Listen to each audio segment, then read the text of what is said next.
Assalomu alaykum. Demak, mana bu tovuqxonamiz broiler sexiga mo'ljallangan. Bu ko'rib turgan jo'jalaringiz cross 308 jo'jalari, erkak avlod. Mana bu jo'jalar hozirgi kunda 22 kunlik bo'lgan. Demak, jo'jalarning yoshi kuniga qarab nimalar o'zgartiriladi. O'sha tomonga e'tibor beramiz. Demak, birinchi navbatda jo'jalarning suv liniyasi, suv ichish balandligi jo'janing bo'yiga xos bo'lishi kerak. Dastlabki 1-7 kunligida jo'jalarning ko'z qismiga to'g'ri, keyinchalik esa ko'tarib boriladi. 30 kunlikgacha ko'tarib borilib, 30 kunlikdan keyin esa pastga tomon tushiriladi, nisbatan pastga. 30 kunlikda aynan uchish tezligida, raketaning uchish tezligida qiyos qilib olsak bo'ladi. Raketaga o'xshash holatda uchadi. Ikkinchi o'rinda ko'rma liniyalari.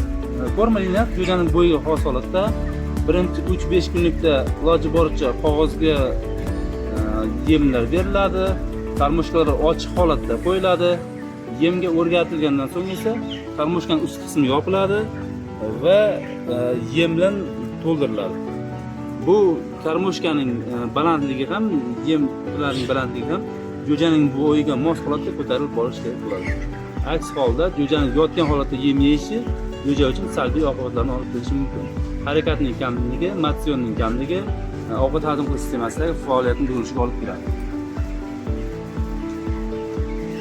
Aynan bu seximiz 1600 kvadrat, 15 mingta jo'ja kelgan, 1 kvadratga 8-10 ta normativ bo'yicha belgilangan.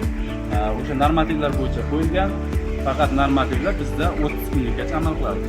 30 kunlikdan yuqori holatda esa jo'jalarning ayrim qismlarini so'yishga berilish va jo'janing massasini kamaytirish hisobiga 50 kungacha boqiladi.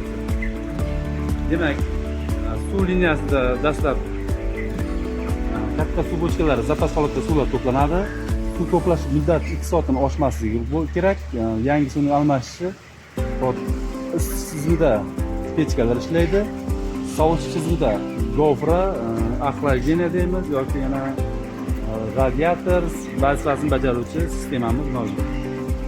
Yoz kunida mana bu jo'jalarimiz ayniqsa rejimimiz tunnelni rejimga o'tgan holatda kun isiganda tunnelni rejimga o'tish tavsiya qilinadi.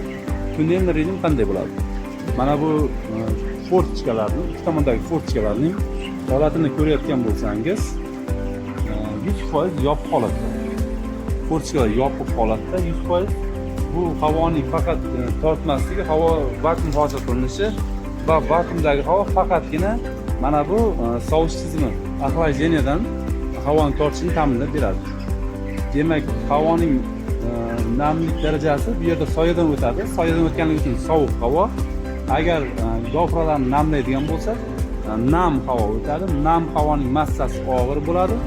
Nam havo mana shu seximiz uchun qo'shish uchun mana bu ko'rib turganingizdek 6 ta ventilyator ishlayapti. Hozirgi kunda 6 dan kam ventilyator bo'lmagan holatda axlageniya qo'shiladi.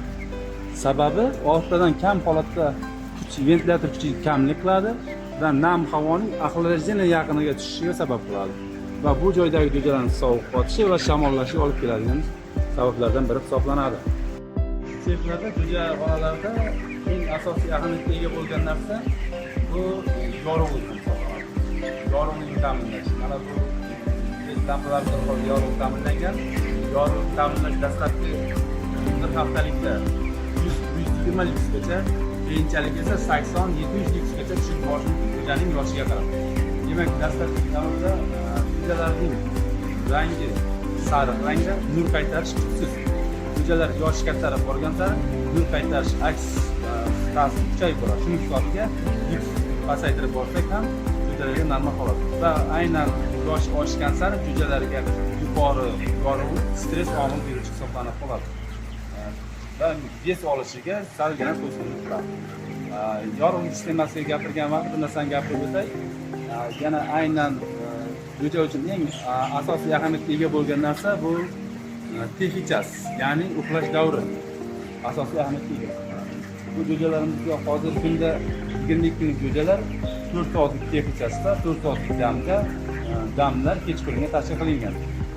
Lekin jo'janing holatiga, sexning holatiga qarab eng asosiysi tashqi muhit haroratini hisobga olgan holatda kunduzi ham dam oltirish mumkin. Kunduzi ham svetlarni o'chirgan holatda jo'jalarga dam berish mumkin. Sexning haroratini saqlash maqsadida. Chunki deganda harakatdagi jo'jalar sex qiziydi. Sexni qizish ham jo'jalar uchun salbiy omil hisoblanadi. Mana bugungi 22 kunlik jo'jalarimizda 26-27 gradus harorat to'liq yoyilgan, to'liq normal holatda shamollash va boshqa belgilar yo'q. Vaksinatsiya tadbirlari to'liq amalga oshirib kelinmoqda.